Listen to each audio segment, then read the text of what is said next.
las y los trabajadores como protagonistas y fuerza creadora. La historia del movimiento obrero de Chile, sus luchas y reivindicaciones, te las contamos aquí, en Memoria Viva, un programa en homenaje a la historia de la clase trabajadora chilena. Panelistas estables: Alfonso Guerra, sociólogo, José Figueroa, dirigente sindical, y Patricio Quiroga, historiador. Conduce la periodista Catalina Salazar.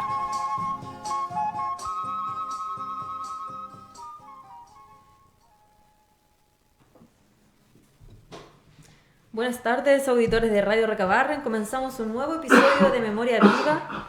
Ahí con una cortina nueva del programa, muy bonita la cortina, con nueva música y nueva voz también de nuestra periodista también, Karin Undurraga. Vamos a saludar a nuestros panelistas de siempre, como decía la cortina: don Patricio Quiroga, historiador; don Alfonso Guerra, sociólogo; y bueno, también don José Figueroa, que no nos pudo acompañar un nuevo miércoles, pero la semana que viene esperamos que esta vez sí se pueda reincorporar a nuestras transmisiones. El día de hoy vamos a retomar un poco la cronología que tenía Memoria Viva, ya que los últimos dos programas habíamos estado haciendo un análisis político de la contingencia del país. Sin embargo, hoy día vamos a retomar lo que es el periodo de la Unidad Popular. Antes de que comenzara el estallido social, este programa estaba conversando sobre la historia del movimiento obrero de forma cronológica y habíamos quedado en esta etapa, en el gobierno de la Unidad Popular. Y a petición de nuestros panelistas vamos a conversar sobre este periodo, pero también ligándolo al momento actual que vive nuestro país. Entonces, para eso quisiera dejar la palabra a don Patricio, que nos pueda comentar, primero hacer un contexto, digamos, de lo que habíamos estado comentando del gobierno de la Unidad Popular, y luego vayamos analizando su relación con el momento en el cual nos encontramos. Don Patricio. Bueno, un placer estar nuevamente con ustedes, pero voy a partir por otra cosa. Bueno. Ayer estuvo de cumpleaños Alfonso. Entonces quiero que todo el mundo sepa que Alfonso estuvo de cumpleaños. ¿Ah? Muchas felicidades, don Alfonso, sí. Además le hice un regalo. Sí, maravilloso. Un regalo, un tesoro que tiene que ver con memoria. Exactamente, y muéstralo para nuestros auditores. Tiene que ver con la memoria, que es, como se llama, que la gente vea lo que era el dinero en aquellas épocas, como que no son como los billetes de ahora. Miren ese tesoro. Esto era el dinero de aquella época. Se les pagaba a los trabajadores con estas fichas. Una ficha salitrera. Y esta ficha solamente valía para la misma oficina que la imprimía. En este caso, esta ficha es de la oficina Alemania. Ningún trabajador podía ir a comprar con esta ficha a otra oficina aunque estuviera al lado.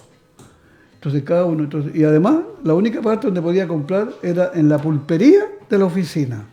Y los dueños de la pulpería eran los mismos que el dueño de la oficina. Claro. Es decir, los trabajadores no podían acumular dinero porque tenían que gastarlo ahí mismo.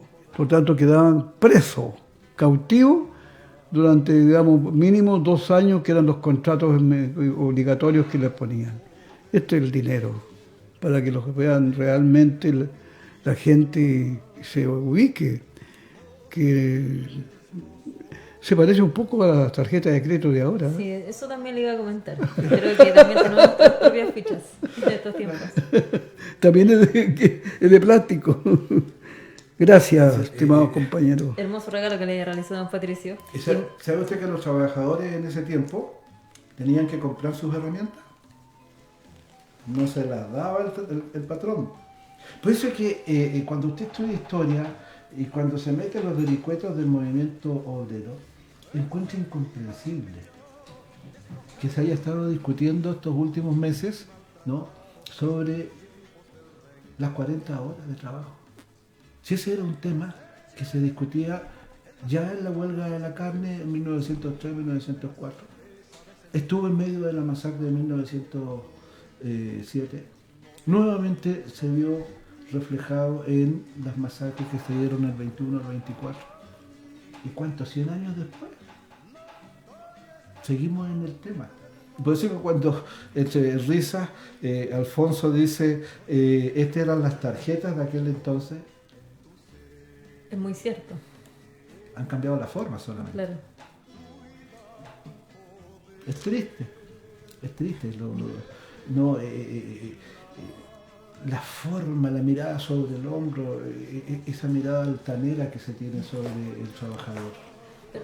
Hubo un momento de nuestra historia así donde se pudo llegar a una sociedad distinta, ¿no? Y es justamente lo que vamos a conversar el día de hoy sobre este periodo que fue la Unidad Popular, que nos pudiese hacer un poco de contexto, también comentarnos cómo era la gente, la sociedad también siempre se ha comentado que era diferente a la cual hoy día vivimos después de una dictadura cívico-militar, donde no solamente se instaura un sistema económico, sino que también cultural, el individualismo, el consumismo, va cambiando la forma de relacionarnos también como sociedad. Sí, claro, las transformaciones culturales, llamémoslas así, fueron espectaculares. Es que era una época de cambio. Era una época de cambio. Si usted no entiende el proceso de la Unidad Popular situado en el medio de una época de cambio histórico universal, es porque no entiende nada, ¿no? Y es lo que está sucediendo hoy día. Pareciera que la Guerra Fría ha vuelto a renacer en Chile, se ha prolongado en Chile. Muchos historiadores, sociólogos, etcétera, ¿no? Durante mucho tiempo han planteado que la Guerra Fría se terminó. Pero es cosa de ver los sucesos de la dehesa, lo que ha sucedido en poblaciones, comillas, pudientes, ¿no? La forma, el rechazo, no el maltrato a la gente. He visto con tristeza como gente de derecha saca unos monitos tapándose un ojo. Entonces es una forma, ¿no?, de vuelta a no solo la lucha de clases. La lucha de clases la está reinstaurando la derecha en estos momentos, ¿no? Pero ¿por qué? Porque se han mantenido en el viejo conflicto que ya desapareció, que es el conflicto de aquellos años, el conflicto de la Guerra Fría, norte-sur, este-oeste. Por eso es que es tan importante entender la diferencia de distintos momentos históricos. Discúlpame que me explaye un poco, querido amigo Alfonso, pero en esa época usted tenía un mundo socialista, que hoy día no existe. Por otro lado tenía movimientos de liberación nacional, más de 100 países que se habían independizado, ¿no?, del colonialismo. Y por otro lado, como era un momento de auge industrial, ¿no?, tenía una poderosa clase obrera. Y esos tres elementos, ¿no?, generaban, ¿no?, la impresión, porque era una impresión, ¿no?, de que se estaba construyendo el nuevo mundo del socialismo, que estaba apareciendo un crisol en la humanidad, ¿no? Y entonces, en ese contexto, ¿no?, se puede analizar la Guerra Fría, un contexto complejo. Pero todos los contextos son complejos. A partir del 75-76 en Chile se inaugura, acaba un tipo de Estado, se instaura otro tipo de Estado, y este tipo de Estado que se instaura 75-76 hoy día está colapsando. Y es un colapso mundial. Y se está acabando la hegemonía norteamericana en un periodo de transición en que pareciera que se adelanta el ingreso de China en la carrera mundial. Entonces el sistema mundo actual está volando en 1000 pedazos. Tal como el sistema mundo de aquellos años estaba en trance de desaparición, hoy día tenemos, ¿no?, otro periodo complejo, ¿no?, pero con un agravante. Y es que la vieja mentalidad, la vieja forma de entender la resolución de los problemas, la derecha lo sigue entendiendo con la represión. Y en cambio, fíjese, la gente que está protestando en la calle lo hace desarmada. Esto es una insurrección desarmada. Este va a ser el modelo para los próximos 30 o 40 años, ¿no? ¿Y por qué? Porque sabe que hay un aspecto que se denomina vía político e institucional y que a través de esa vía puede cambiar un país en el cual el sistema político lo permite. Pero no piensa así el gobierno, no piensa así la derecha, no piensan así. Es cosa de ver cómo actúan los carabineros. Están situados en una época, en un periodo de oscuridad grave. Dejo ahí esta primera parte. Así es, Patricio. Don Alfonso, usted que nos pueda comentar también. A ver, Y bueno, auditores, de nuevo contento de estar acá para seguir pensando sobre los acontecimientos que están sucediendo en el día de hoy. A pesar de que el tema es la unidad popular, este programa se llama Memoria Viva y la memoria siempre es tiempo presente. Y yo creo que aquí hay que recoger qué tiene de relación lo que fue el gobierno de la Unidad Popular con lo que está pasando hoy. Y yo creo que ahí hay un nexo que la historia implacable la mantiene a través de los tiempos. El proyecto de la Unidad Popular fue el gran desafío de establecer un sistema distinto al tradicional que en Chile de las clases dominantes por un proyecto económico alternativo que estremeció las bases de la sociedad chilena y que la llevó al nivel de confrontación, porque el desafío que colocó la Unidad Popular de que el camino para lograr una sociedad justa era la transformación del sistema económico de la época, es decir, y además transformarlo por la vía institucional, o sea, de camino diferente a lo que había sido la experiencia hasta ese momento. Era una situación novedosa y muy peligrosa para las clases dominantes, a tal punto que a partir de la experiencia de la Unidad Popular es donde surge el análisis de las clases dominantes que la democracia, como la conocíamos hasta el año 73, hasta los años 70, un juego, digamos, libre de las mayorías y minorías, era peligroso porque esa democracia había permitido un proceso como el de la Unidad Popular. Y esto, digamos, lo reflexionaron, digamos, abiertamente. Y el teórico, digamos, de la derecha de aquella época, Jaime Guzmán, dijo: lo que te pasa, dijo, tenemos que crear un sistema político y económico en la cual haga inviable los riesgos que una izquierda vuelva a volver a ganar. O sea, y surge el concepto entonces de la democracia protegida, los famosos 2/3. Ahí surge en Chile la teoría, digamos, de la democracia chilena, digamos, hacerla una democracia protegida, como le llamaron. Por lo tanto, ahí hay una relación directa con el presente. O sea,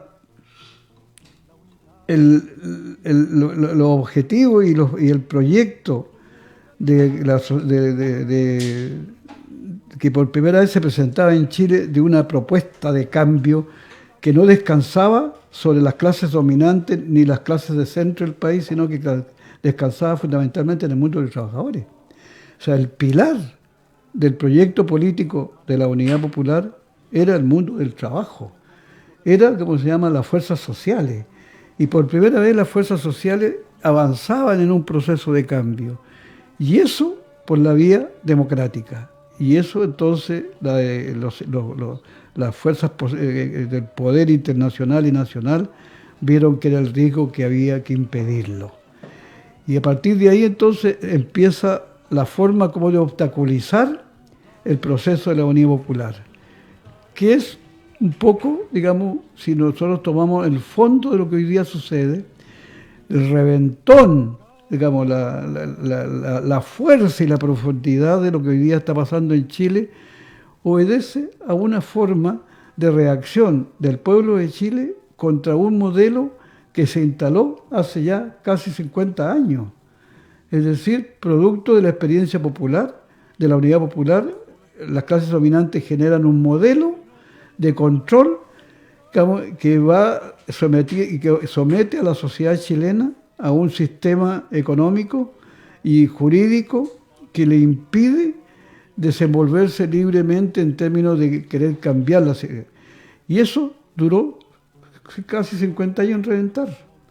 Y lo que está reventando es la necesidad de recuperar lo que la Unidad Popular había planteado, cambiar la sociedad. Hoy día el grito que hay en el pueblo, digamos, en la rebelión, digamos, que salió de Chile es cambiar el modelo económico. Es decir, cambiar, y la nueva Constitución significa cambiar las relaciones, digamos, políticas y económicas del país. O sea, lo mismo que pedía la Unidad Popular y que fue impedida de hacerlo. Entonces ahí hay una relación directa entre la memoria, el pasado y el presente. Y hoy día son también fuerzas sociales, no, digamos, no estructuradas producto, digamos, de un modelo económico que las disgregó, que es un tema que en algún momento ya podíamos estudiarlo aparte, pero el fondo, el contenido, cambiar un modelo económico y jurídico, nueva constitución, nuevas bases productivas, un nuevo modelo de desarrollo para Chile. Eso era, en el fondo, lo que el proyecto de la Unidad Popular había levantado ya en el año 70. Es decir, entonces que la memoria, digamos, hoy día se hace presente en esos términos en lo que es el movimiento de ahora. Porque uno cuando analiza el gobierno de la Unidad Popular, ¿qué era? Era cambiar el modelo económico de la época. Era establecer un sistema económico, digamos, que apuntara a la recuperación para Chile de todas sus riquezas básicas. Un sistema económico de economía, digamos, en la cual los trabajadores pudieran tener participación.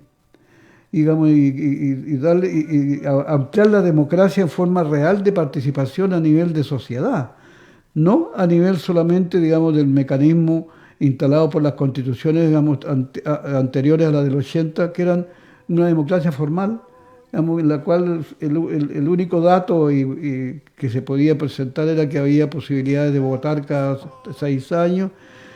Y la Unidad Popular planteaba una reestructuración del Estado, un cambio en las reglas del juego para que reflejara y satisfaciera las necesidades de la mayoría de la sociedad y no como era hasta ese momento y que hoy día igual, porque en aquellos momentos, digamos, también había una concentración de la economía que estaba en función buena o mala, era controlada y manejada por las minorías, los dueños del capital de la época, y hoy día es lo mismo. Entonces, por tanto, hoy día, digamos, la Unidad Popular, en términos de su programa, en términos de sus objetivos, en términos de sus fuerzas sociales, digamos, era una lucha por cambiar, porque la única garantía que había era para que la sociedad pudiera tener una democracia real, era que las fuerzas reales, las fuerzas del pueblo, o sea, que fuera el pueblo mismo, que tuviera mecanismos de participación directa, intermedia. Entonces, por tanto, yo creo que la importancia de la Unidad Popular sigue vigente. Y sobre todo sigue vigente quien encabezó este proceso. Porque hoy día, más que nunca, el pensamiento, las ideas de lo que significó la vía, digamos, democrática al social, por la vía institucional al socialismo, todavía es una teoría, digamos, que hoy día tiene que ser recogida y analizada de nuevo y buscar su camino para su viabilidad. Y eso es un aporte que quedará en la historia de Allende. Entonces, por lo tanto, memoria y presente son una sola cosa. Así es. Don Patricio, yo quisiera preguntarle a propósito de lo que nos comenta don Alfonso de la vigencia programática del gobierno de la Unidad Popular y del símbolo que es Allende. Cuando se ha hablado de que en la Unidad Popular se le hizo una derrota cultural durante los años de la dictadura cívico-militar, ¿hoy día podríamos decir que eso efectivamente no fue así? ¿O qué pasó, digamos, en una juventud que rescata muchos símbolos de la época de la Unidad Popular y que además el pueblo en su conjunto o en su gran mayoría está también levantando muchas demandas que estaban concebidas en el programa de la Unidad Popular, como es, por ejemplo, la nacionalización de los recursos básicos, que fue una de las grandes demandas dentro del programa de este gobierno, de Allende? Javier, ahí hay varias preguntas en una sola, lo que lo hace bastante interesante. Voy a partir por lo siguiente. Alfonso decía, la gente quiere vivir bien.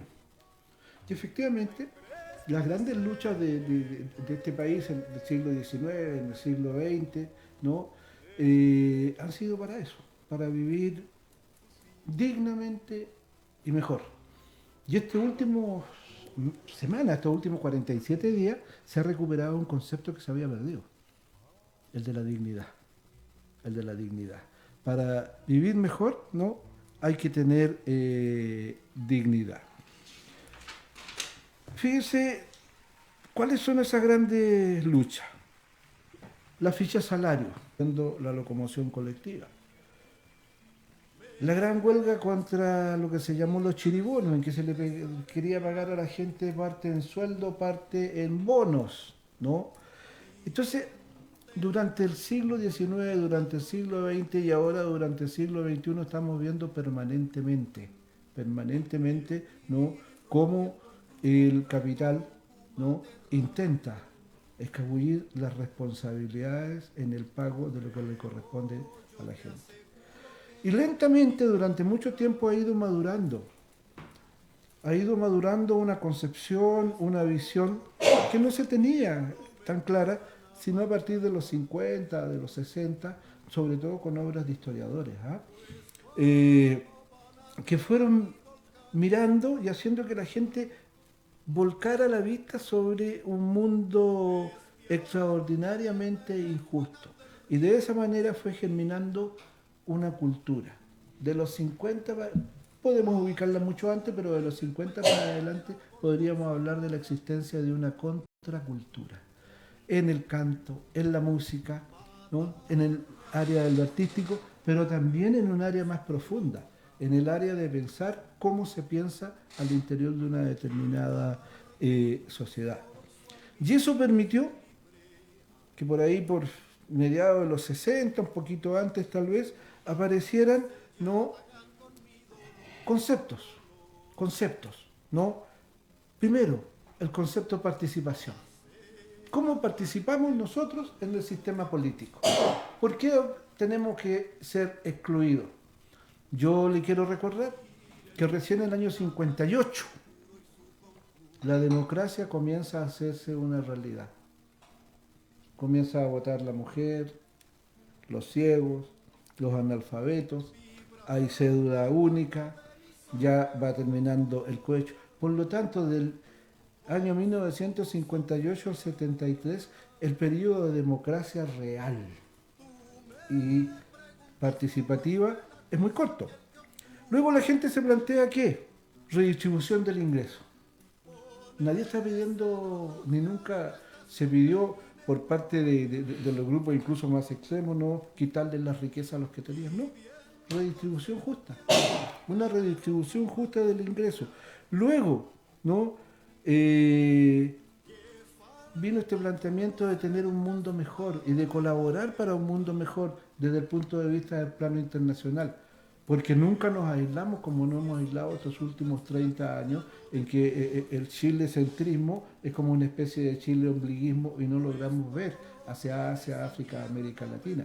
En los años 50 ya van delegaciones de la izquierda chilena, ¿no? a las conferencias de Rangún, de Bandung, ¿no? y se conectan con el tercer mundo en la suerte, ¿no? para correr la misma suerte de lo que se denominaban como los condenados de la tierra en aquellos años.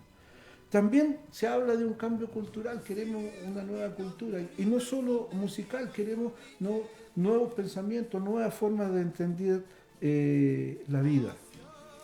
Entonces cuando tú me preguntas qué elementos culturales destacan, sí, hay una cultura, ¿no? antigua, pero esa cultura hoy día, producto de los últimos 30 años, se perdió. Esto es lamentable, porque aquí ya hago una crítica derecha y desembosadamente a lo que fue la concertación. La concertación, en donde están muchos de mis amigos, ¿no? Desde un primer momento, por razones de, ¿cómo pudiésemos decirlo para que no suene muy feo? Por razones de Estado, llamó a olvidar. Y el olvido es infausto, ¿no? Porque cuando usted olvida, echa en el mismo tarro, ¿no? lo cultural, los proyectos, etc.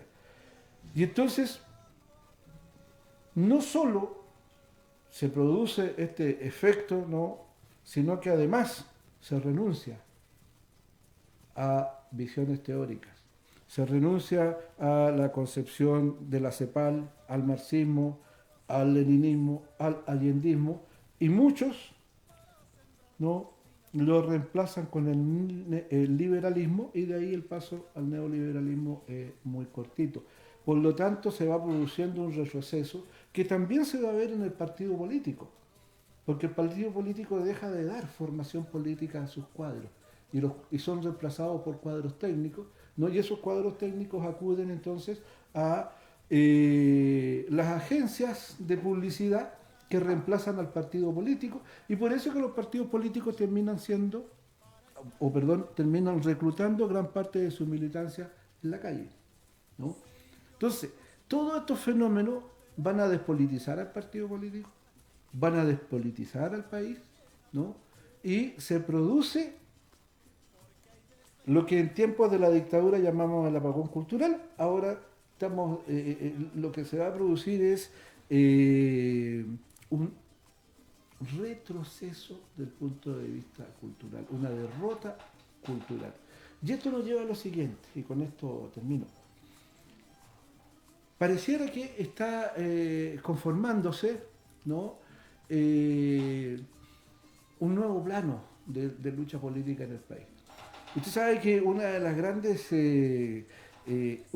objetivos de los tiempos de la Unidad Popular y post-Unidad Popular fue liquidar los 3/3. Y en alguna medida se logró. Pero, mire a dónde llegamos. Hoy día pareciera que este país tiene 5/5. Estamos más divididos que en los tiempos de la Unidad Popular. Por un lado usted tiene la derecha, por otro lado tiene la fuerza, llamémosla, del Partido del Orden, DC, PPD, etc. Por otro lado tiene el movimiento de unidad social, que se estructura recién en abril. Y recién ahora el 8 va a sacar su programa, su proyecto, etc. Ahí está, inestable. Luego tiene la marginalidad en la calle. Tiene este movimiento social que no lo controla nadie, pero que va generando su propia cultura, el negro, el uso del negro. Un rasgo cultural nuevo, canciones nuevas, Chile. Son jóvenes que uno por lo general desconoce, ¿no? Dígame esta belleza que se inserta en este contexto de la tesis. Las tesis es el preludio de una nueva cultura, y que empieza a acoplarse y a arrastrar a la vieja cultura. Porque ¿cuáles son los signos en la calle que se respetan? Los signos de la calle que se respetan de antaño son la música, alguna música, la de Víctor Jara, la de los prisioneros, la dictadura, y se respeta la figura de Allende. Sí. Gladys Marín también ha aparecido por las calles. Gladys Marín también, sí, claro, es una figura de los 80, claro. De los 90, claro. También, Pedro Lemebel.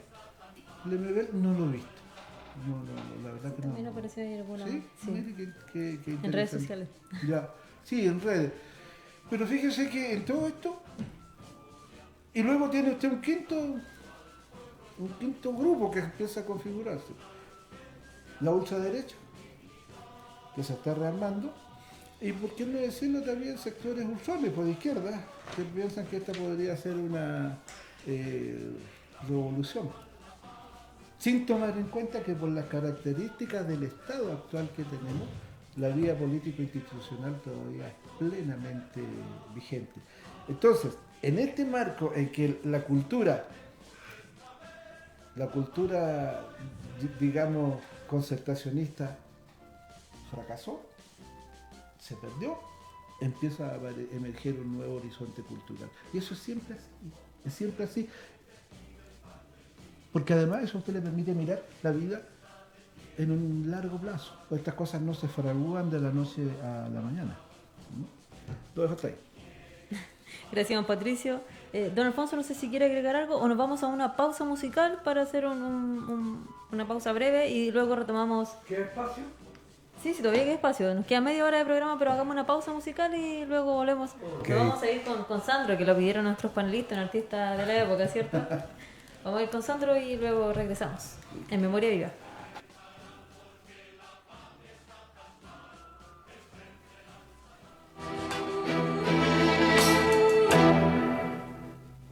ese palpitar que tiene tu mirar, yo puedo presentir que tú debes sufrir, igual que sufro yo, por esta situación que nubla la razón, sin permitir pensar en que ha de concluir el drama singular que existe entre los dos, tratando simular tan solo una amistad, mientras en realidad se agita la pasión que muerde el corazón y que obliga a callar. Yo te amo,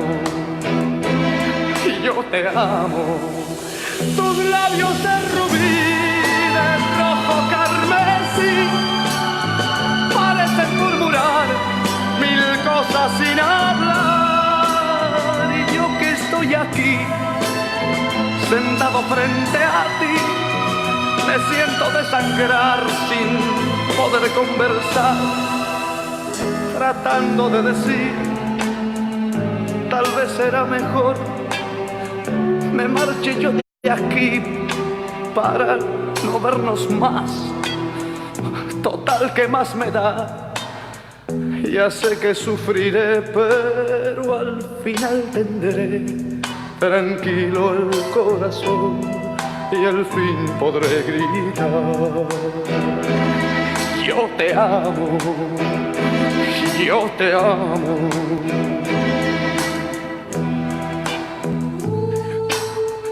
Yo te amo por sobre todas las cosas del mundo.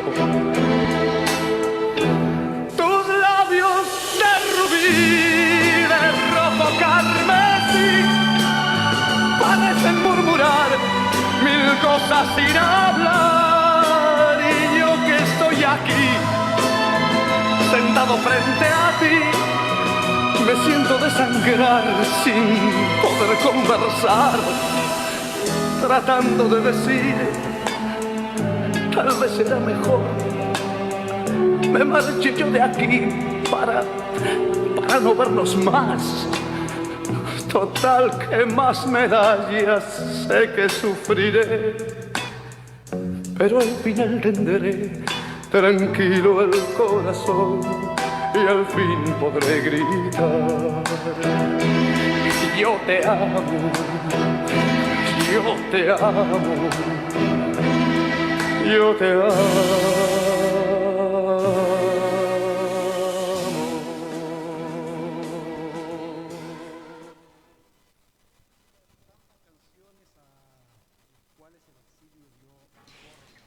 Estamos de vuelta. Oye, en Memoria te Viva. corto, estoy en el programa de la CUT, te llamo un rato. Don Alfonso tenía una llamada que tenía una llamada urgente. Ahora sí, ya estamos listos. Ahí escuchamos a Sandro de fondo, una canción que pidieron nuestros panelistas, uno de sus artistas favoritos. Don Patricio tiene una colección de Sandro, ¿no? Sí, señor, Sandro de América. Sandro de América. Don Alfonso, usted nos quería comentar, creo que estamos con un... Sí, pequeño- a partir, digamos, de lo que estamos analizando y planteó Patricio, es decir, la Unidad Popular todavía, a mi juicio, no hemos terminado de examinarla a fondo, lo que significó en el momento determinado la propuesta. Una propuesta que a nivel mundial, digamos, captó la atención de todo el mundo. Y Chile empezó a ser mirado como un centro importante que aportaba a las teorías de cambio con el proyecto, digamos, de la Unidad Popular. Entonces, desde ese punto de vista, la Unidad Popular generó una reacción que los analistas del poder nacional y mundial se dieron cuenta. Se dieron cuenta de que ese camino que estaba Chile señalando no podía continuar como ejemplo a seguir de otras naciones. Entonces, eso los llevó a reflexionar sobre la forma de cómo reordenar el orden internacional que estaba sometido a las fuertes presiones por los distintos movimientos de liberación, las luchas de los pueblos, qué sé yo. Entonces, por lo tanto, había que colocar una especie, como se llama, de mecanismo de ir moderando y frenando ese proceso. Y el mecanismo fue el cambiar el sentido de la economía. Y el sentido de la economía, entonces, digamos, produjo que se alinearon en función de determinar a cualquier medio con la experiencia de la Unidad Popular. Ninguna razón, como se llama, de las que se exhibieron son legales. O sea, todas eran políticas que ocultaban detrás las fuerzas del poder, digamos, nacional e internacional que querían cambiar. ¿Por qué quiero llegar a esto? Porque se produce un cambio en los conceptos valóricos. Por ejemplo, yo creo que nunca hemos analizado bien el problema, digamos, de si lo que Chile vivió fue una dictadura o fue una contrarrevolución, que son dos cosas distintas. Y nos quedamos con el concepto clásico de la dictadura militar. Y además le aplicamos conceptos militar fascista. Entonces, por lo tanto, era una definición clásica dentro de la lógica política de la época, que podía permitir aglutinaciones desde el centro hasta la derecha para luchar contra el dictador. Salió el dictador en Chile, lo sacamos, digamos, del plebiscito, pero su obra quedó intacta. Entonces, por lo tanto, no era una dictadura entonces, porque en el resto de América Latina las dictaduras fueron sacadas y no pasaba nada porque no había cambiado las estructuras económicas ni políticas de los países. Tuvimos dictadura en toda América Latina, pero en el único lugar donde se produce el cambio cultural, político, económico, es en Chile. Por lo tanto, ya no era una simple dictadura militar, era una contrarrevolución porque la Unidad Popular, con su proyecto democrático, estaba desarrollando un proceso revolucionario.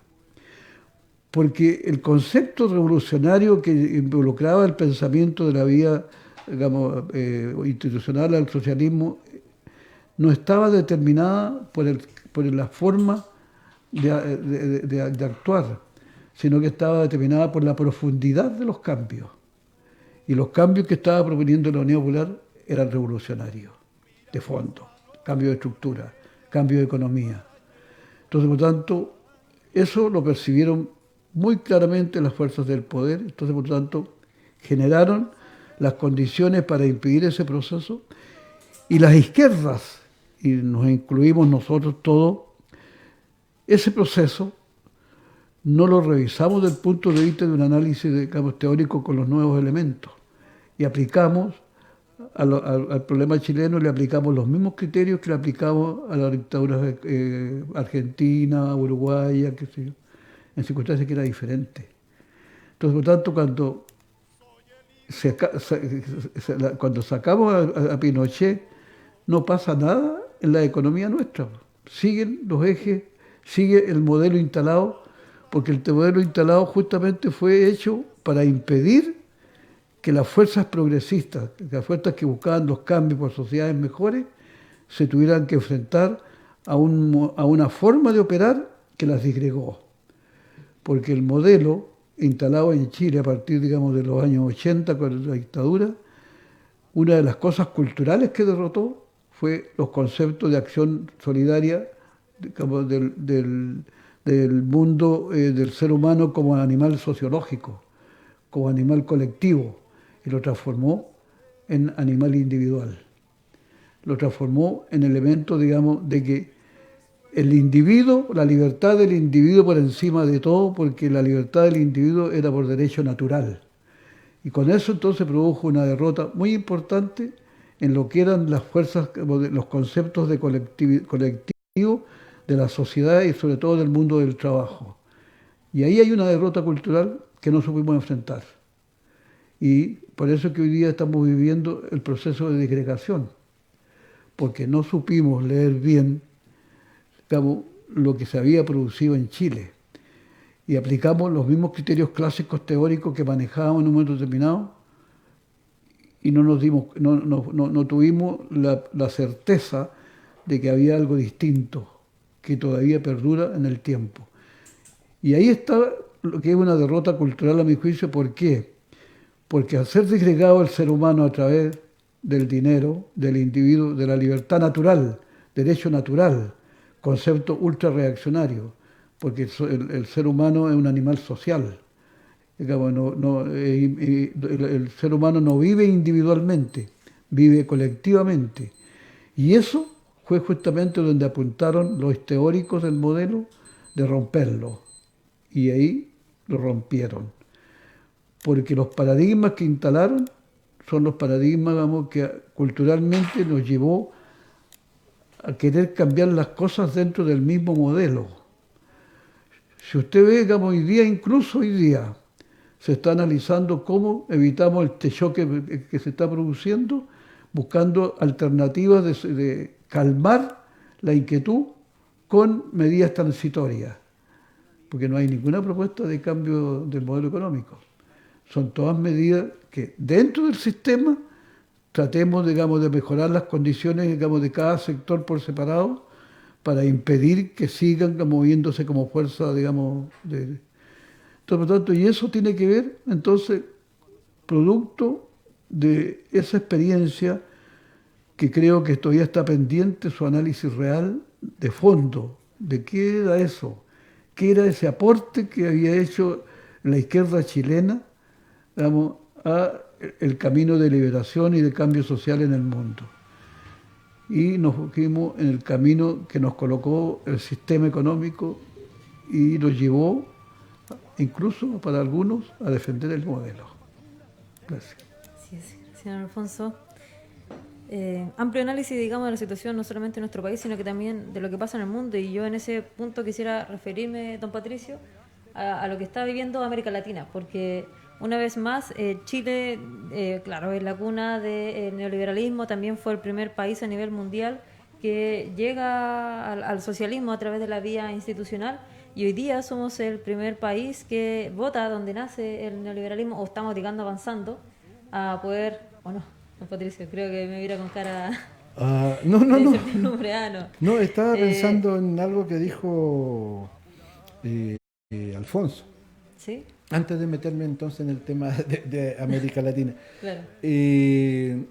Alfonso tiene absoluta razón cuando dice que sufrimos una derrota política y teórica, y que eso se expresó en el hecho de que nunca, lo digo también con énfasis, hubo un análisis profundo de lo que fue la derrota de la Unidad Popular. Y allí quedó dando vuelta, ¿no?, el desarme teórico, que, como yo lo denomino. Y ese desarme teórico es lo que permitió después que sin mayores problemas se mantuviera el modelo anterior, con cambios, con algunos aciertos, digamos, para evitar, ¿no?, el conflicto.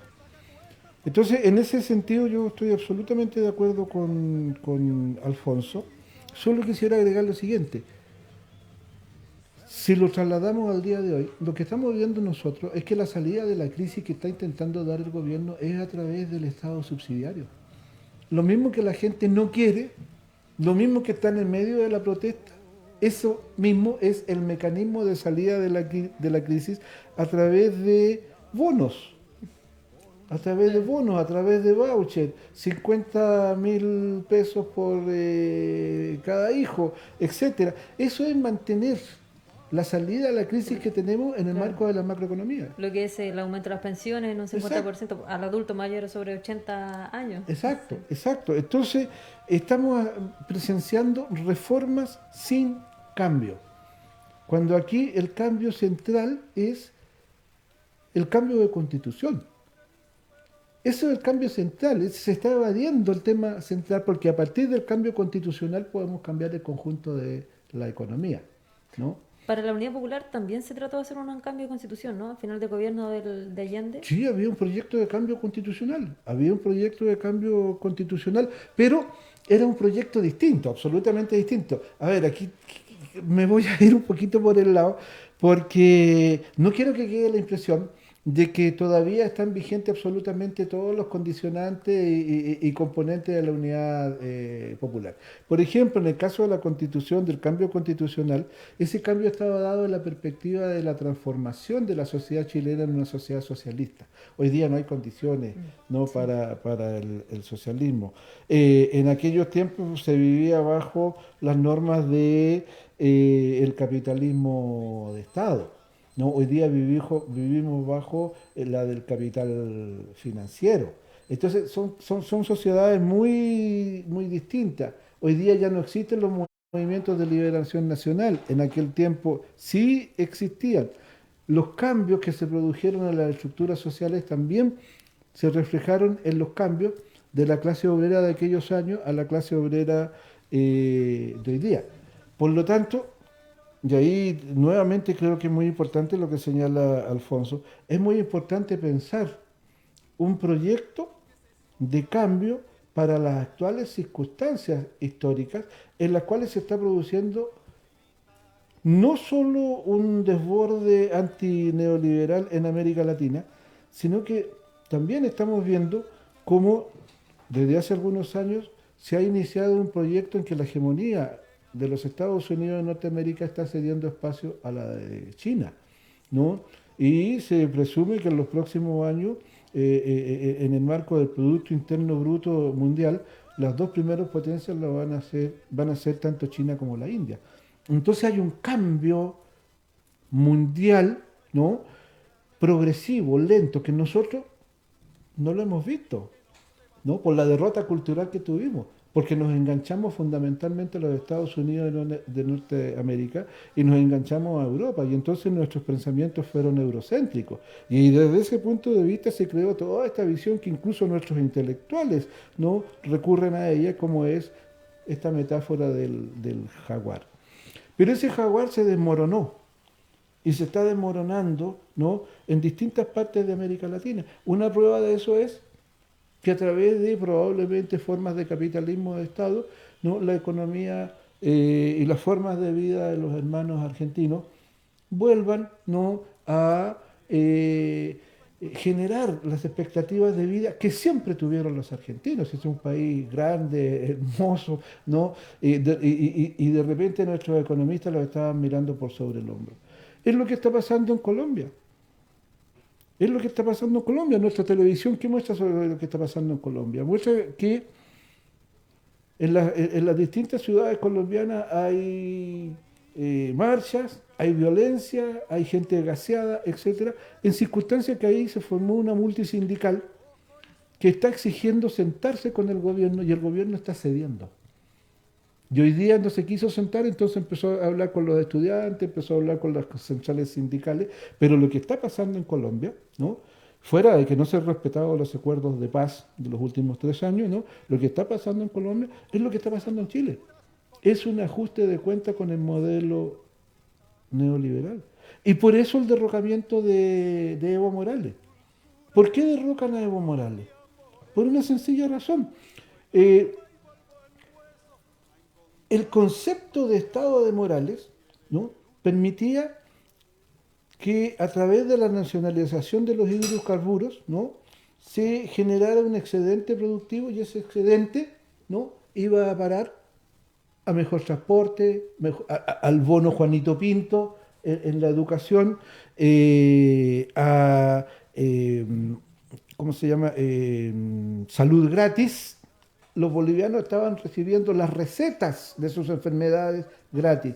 ¿Por qué? Porque el excedente del hidrocarburo iba a parar, ¿no? a la sociedad civil, a diferencia de lo que pasa en nuestro país, ¿no? Los excedentes de donde sea van a parar en un alto porcentaje a los bolsillos de nuestros empresarios y lo que queda es un mínimo que se capitaliza para el pueblo. Ahí está. ¿Por qué derrocaron a Evo Morales? Y por favor, no entremos en la discusión si fue derrocamiento o no. Había que derrocarlo porque ese modelo, fíjese, había subido Producto Interno Bruto boliviano en un 5.5%. Era el país de América Latina que estaba creciendo más rápido. Llegó al 8. Así es. Llegó al 8 Al 8%. en un determinado momento. Entonces, América Latina se está convulsionando. Y esto, usted que es joven, no lo pierda de vista, sucede cada cierto tiempo. Sucede cada cierto tiempo cuando las condiciones de vida son intolerables. Igual me surge la duda a propósito de que, claro, sucede cada cierto tiempo, lo hemos visto en nuestro continente, pero ahora hay una economía que se está volviendo potencia mundial que es distinto a Estados Unidos, o vendría a ser lo mismo que Estados Unidos, con China. A ver, Siendo potencia el caso mundial. chino, mire, aquí hay que ser bien claro. Yo me acuerdo del año 79, cuando Deng Xiaoping dijo, mire, aquí lo importante no son los gatos, sino que los gatos tienen que comerse a los ratones. Por lo tanto, no nos va a importar mucho el color o la dirección que le demos a nuestra economía. A los 2 años, al año y medio, juntaron una delegación de economistas neoliberales y recorrieron por meses el Yangtze y después empezaron a aplicar franjas de desarrollo capitalista en determinados lugares, fundamentalmente las ciudades colindantes con el mar. Pero mantuvieron franjas de desarrollo socialista. Entonces ahí hay una confluencia de elementos de carácter socialista con elementos de carácter capitalista que, recuerde usted que los chinos no miran la historia en 10, 20 años, la miran en miles. Para ellos la Revolución Francesa es un suceso ahí, a la vuelta de la esquina. Entonces lo que ellos están construyendo es un nuevo tipo de sociedad, pero pensando en sus intereses. Y eso hace que uno se ponga alerta porque no vayamos a tener en un determinado momento, ¿no?, una especie de neocolonialismo chino en nuestro país. Pero vuelvo a insistirle, ese tipo de formación social que se está generando en China, requiere mucho estudio. ¿Por qué? ¿Cuándo se produjo la Revolución China? El 49, hace 70 años. Pero China era un país feudal. Y en 70 años, vadearon el feudalismo y pasaron directo al desarrollo socialista y hoy día abrieron franjas de desarrollo capitalista, manteniéndose elementos aún de formaciones sociales de carácter precapitalista. Entonces, ¿qué es lo que está en el eje central de la reflexión china? Situar su país en un primer lugar mundial, como lo fue en el siglo XIX y en el siglo XVIII, porque la historia ha sido tergiversada. Los grandes avances que se logran para la revolución industrial, ¿de dónde vienen? Vienen de China. Podría yo nombrarle aquí 20 o 30 impactantes elementos de la revolución industrial que provienen de China. China fue el primer país del mundo durante más de 600 años. Lo que pasa es que nosotros enseñamos una historia de carácter eurocéntrica y quitamos del centro el rol de 6 o 7 grandes, podríamos decir, conglomerados económicos en el siglo XIII. Y entonces pareciera que a partir del siglo XIV o siglo XV solamente se desarrolla la civilización europea. Por eso, ojo con China, hay que darle 2 vueltas a ese proceso. No me caso con una definición total y absoluta en este momento. Oye, ahí yo quiero meter una opinión. Mira, para mí los procesos de sociedades cultas están determinados cómo viven los pueblos, cómo viven las mayorías. No están determinados por los avances de una élite, digamos, de cada sociedad y de cada pueblo. Por lo tanto, yo creo que la obligación del análisis y del pensamiento en estos momentos es repensar cuáles son los caminos para que realmente, mayoritariamente, los sectores sociales y mayoritarios de una sociedad puedan llegar a alcanzar una sociedad que les permita vivir decentemente. yo no me pronuncio sobre China, no sé cómo vive el promedio, digamos, de la vida en China. Lo único que sé que, por ejemplo, los zapatos se fabrican en las cárceles, por ejemplo. Entonces, por lo tanto, yo tengo mis precauciones porque la lógica es una lógica, es decir, yo creo que las democracias necesitan análisis más de fondo para ver qué es lo que es la democracia. Digamos, ¿cuándo va a haber una democracia real que interprete a las grandes mayorías y no solamente a las élites ilustradas? Y por ejemplo, les pongo un ejemplo muy pedestre. La democracia ateniense, digamos, era una democracia, acuñaron el término democrático, pero ¿qué decían los hilotas de Grecia, los esclavos de Grecia? En ese sentido, Chile es democracia. Exacto. Entonces, por tanto, ¿cuáles son los...? Entonces, por tanto, ¿por qué lo digo? Porque hay en estos momentos la necesidad obligatoria de recrear pensamiento en base a lo que estaba pasando a nivel mundial y nacional. ¿Cuáles son los elementos que puedan permitir, digamos, de que digamos, avancemos hacia lo que es un sueño universal del ser humano? Vivir una sociedad justa de acuerdo a lo que se trabaja. Porque la lógica de la economía mundial hoy día está en un plano de favorecer las élites. Digamos, lo que nos pasa a nosotros con la desigualdad en Chile, digamos, también está la desigualdad en todo el mundo. O sea, digamos, hay países donde la concentración económica es igual que acá. A nivel mundial, el 1% digamos, de la población mundial es dueña del 80% de la producción del mundo. Entonces, por tanto, ahí hay un problema que tiene que ver con la democracia. Entonces, por tanto, yo creo que la obligatoriedad que se tienen los pensadores o los que están preocupados es analizar a fondo cuáles son los mecanismos y no tomar, digamos, como instrumento que hay fatalismo histórico. Hoy día en Chile se está levantando un fatalismo histórico. La tecnología digamos, hace que las formas de trabajo, esto y esto otro, y se genera todo un concepto teórico sobre la tecnología. La tecnología lo manejan los seres humanos. Todavía no se produce el paso en que la tecnología la manejen las máquinas. Todavía es manejada por los intereses humanos.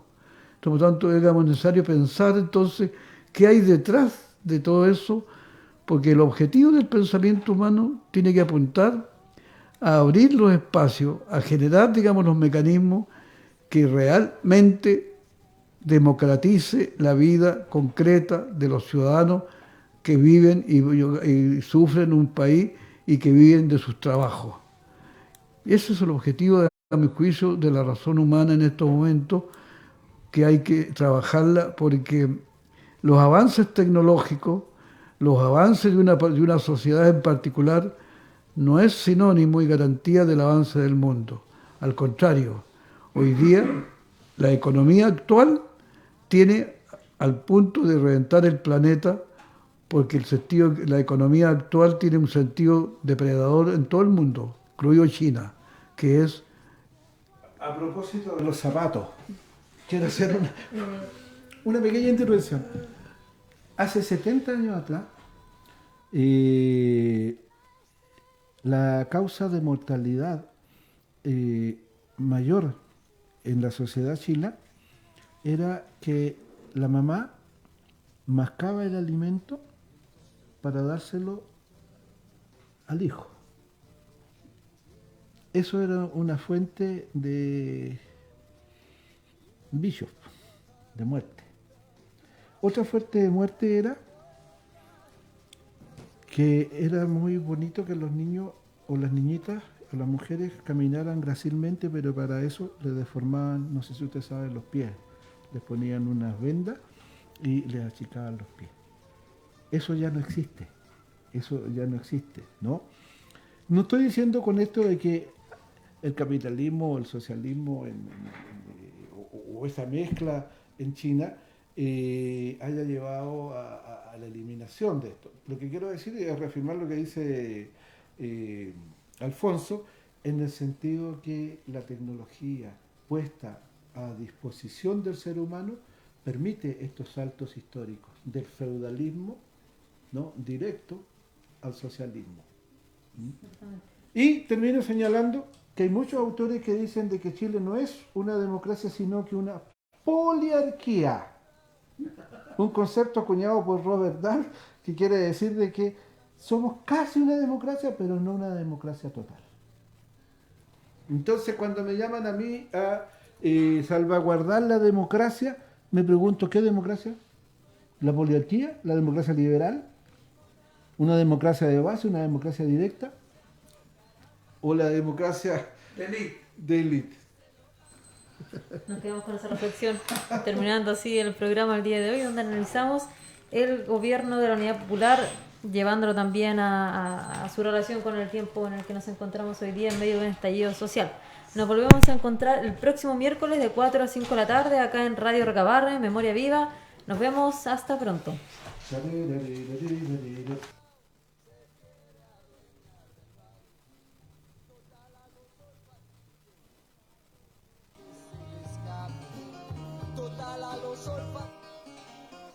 Gracias por acompañarnos en un nuevo episodio de Memoria Viva, donde en cada capítulo analizamos la historia del movimiento obrero de Chile.